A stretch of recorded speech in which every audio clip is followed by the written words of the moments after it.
Watts, who happens to live in Minneapolis. But more than that, she knows the pain of injustice. She is the cousin of Emmett Till. More tonight from CNN's Sarah Seidman. We all here, we thrive. That's right. We're gonna be on a mission, right. and we all here for justice, man. The moment they met in Minneapolis, a bond was formed. Ooh. I understand. A bond born of the deepest sorrow. Do you know how hard that is for somebody to look at their child beaten to death?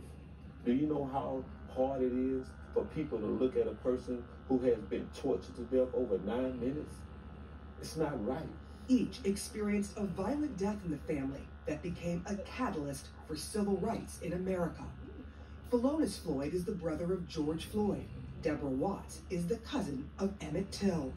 They met because Watts lives in Minneapolis and took to the streets after George Floyd was killed. Oh my God. Look at it, man.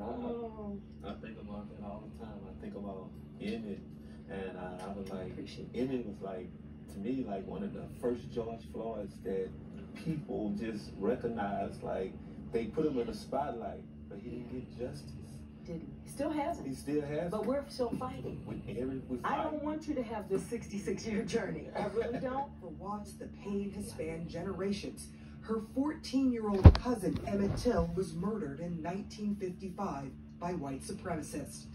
Till's mother opened the casket at his funeral so the world could see the horror done to her child at the hands of hateful adults.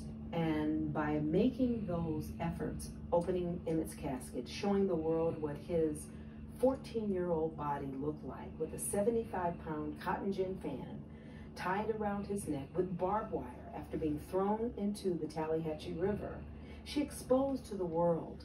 And I think the world stood up, the world spoke out, the world was enraged. 65 years later, the world spoke up again, from Minneapolis to London. Please, I can't breathe. After watching Philonise Floyd's brother George gasping for air, his neck pinned down under the knee of an officer who refused his pleas for help. People should die of natural causes, not because you're getting an overdose of a knee to someone's neck, not because you're beating somebody to death and dumping them in a river. Both families' pain playing out in the spotlight, both creating a wave of change and demands for justice for all in America. In Floyd's case, cell phones and body cameras captured the incident of the white police officer kneeling on his neck for 9 minutes and 29 seconds. He is awaiting his fate from a jury of his peers. But the people who disfigured and murdered Emmett Till were acquitted by an all-white jury. They confessed to their crime a year later. Watts is still fighting for justice.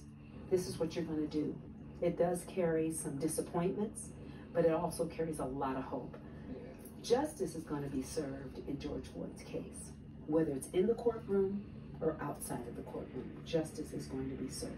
The tragedies in their lives propelled both Watts and Floyd into lifelong work they didn't intend to take on. Both have started foundations to create healing and change through policy. The Emmett Lewis Till Victims Recovery Program is something that we're fighting for that affects the families. I'm the big brother now. Philonise testified in front of Congress right after his brother's funeral. At this very moment, the Floyds are trying to get the George Floyd Justice in Policing Act pushed through Congress.